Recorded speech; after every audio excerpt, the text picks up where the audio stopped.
নবী করিম সাল্লাল্লাহু আলাইহি ওয়াসাল্লাম কি বলেছে দেখেন, নিশ্চয়ই এই জুমার দিনটি হলো সপ্তাহের শ্রেষ্ঠতম একটা দিন। বলেন না সুবহানাল্লাহ।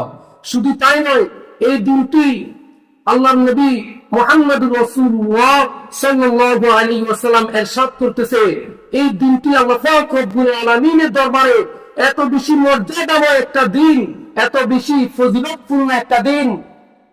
এই জন্য আল্লাহ পাক রব্বুল আলামিন বলেন, এই দিনটিকে পবিত্র ঈদুল ফিতর এবং পবিত্র ঈদুল আজহার দিনের চেয়ে অধিক উত্তম বলেছে। বলেন না সুবহানাল্লাহ।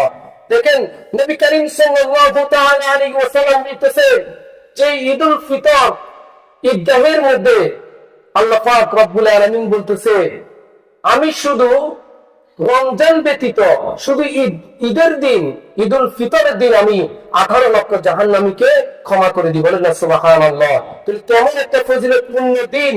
আর ঈদুল আজহার দিকে যদি আমরা তাকাই, আমাদের পশু কুরবানির রক্ত মাটিতে পড়ার আগে আল্লাহ পাক রব্বুল আলামিন সমস্ত মুমিন ব্যক্তিদেরকে ক্ষমা করে দিবে। বলেন সুবহানাল্লাহ। তাহলে এরকম দুইটা দিনের চেয়েও অধিক উত্তম বলেছে আজকের এই পবিত্র জুমার দিনকে। বলেন না সুবহানাল্লাহ। এটা কি আমার কথা নাকি হাদিসে মুবারাকার কথা? হাদিসে মুবারাকা আমাদেরকে সাক্ষী দিচ্ছে আল্লাহর নবীর কথা কি সত্য নাকি মিথ্যা। আমরা কেমন নবীজির উম্মত, অবাক হয়ে যাবেন। আমার নবীর কেমন আজমত, তার কেমন শাফাত, কেমন সম্মান ইজ্জত আল্লাহ পাক রব্বুল আলামিন তাকে দান করেছে।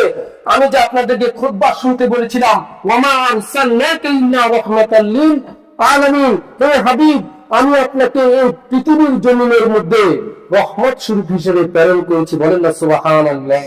আমরা এমন একজন নবীর উম্মত, আজকের এই জুমার দিনটি নবী করিম সাল্লাল্লাহু আলাইহি ওয়াসাল্লামের প্রতি যে ব্যক্তি বেশি বেশি দরুদ শরীফ পাঠ করবে তার বেশি বেশি গুনাহ ক্ষমা করে দেওয়া হবে। বলেন না সুবহানাল্লাহ।